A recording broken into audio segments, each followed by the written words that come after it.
Hello, this is Mr. Taylor. I'm going to talk to you quickly about sports at ESAT and what you need to do in order to be able to participate and what sports we're going to have this year. My email, if you ever need to contact me, is eshsathletics@laalliance.org. So let's start off and let's talk about what sports we have at ESAT for the 2021-2022 season.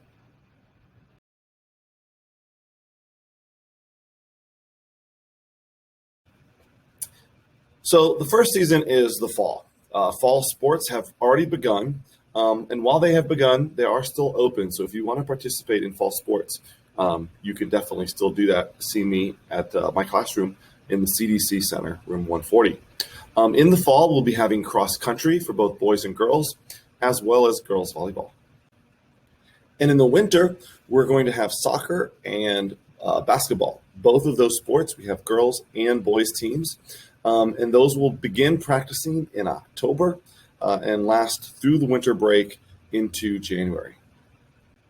And our final sports season will be the spring, which will begin in February and go through May, near the end of the year. In the spring, we'll have baseball and softball, as well as boys volleyball. If you are interested in participating in any of these sports, please come and see me in room 140 in the CDC Center.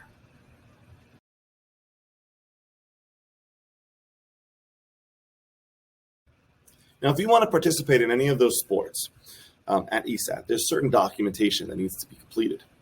So I'm going to go through some of those papers as well as some of the requirements. So first off, let me talk about physicals. On the front of the physical form is a questionnaire for students and their guardian to answer together. There's personal information at the top. In the middle, there are 55 yes or no questions about the student's health. And on the bottom is a place to sign for both the student and the parent. These questions will be very helpful to the sports programs at ESAT to make sure that your child has a safe and healthy athletic experience.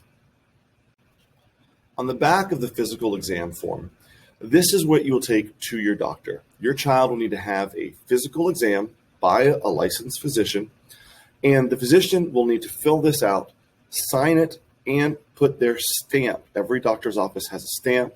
That stamp needs to be on there.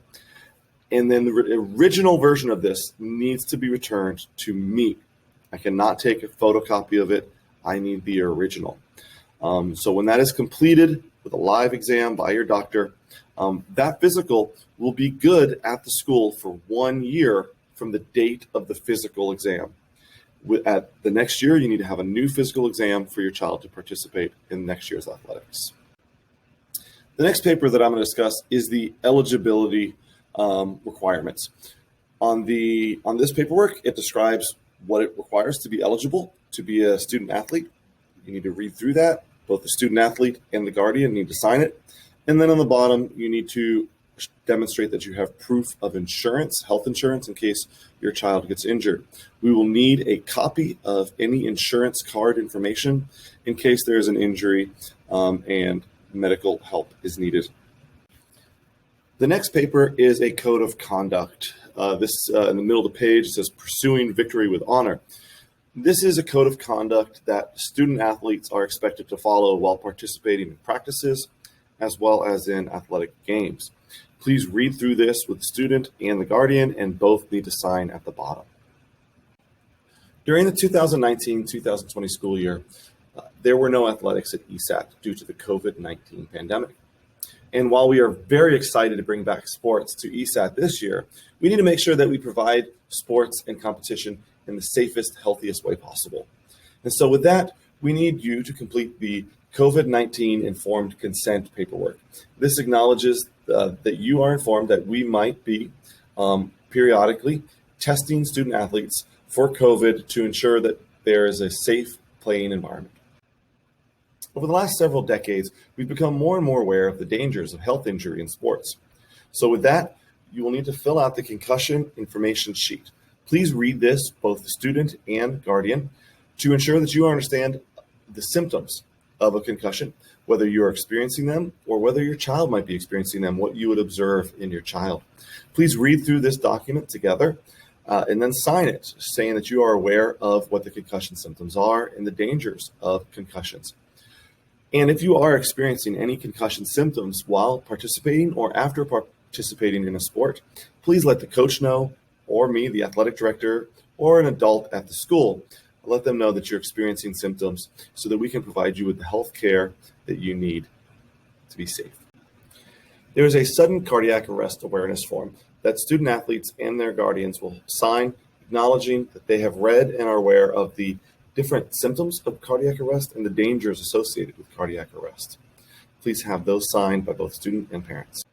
Student athletes and their guardians are also required to sign the steroid prohibition use form. This acknowledges that you are aware of the guidelines against using performance-enhancing drugs and that you will not take those substances. Thank you for watching the video. I hope you were able to get the information you needed in order to be able to make sure that you and your student athlete are going to be able to participate in sports at ESAT this year. I've listed my email address as well as a link to get PDF copies of all of these documents. If you have any questions, feel free to give me an email or give me a call at the school. Thank you and have a wonderful rest of your day.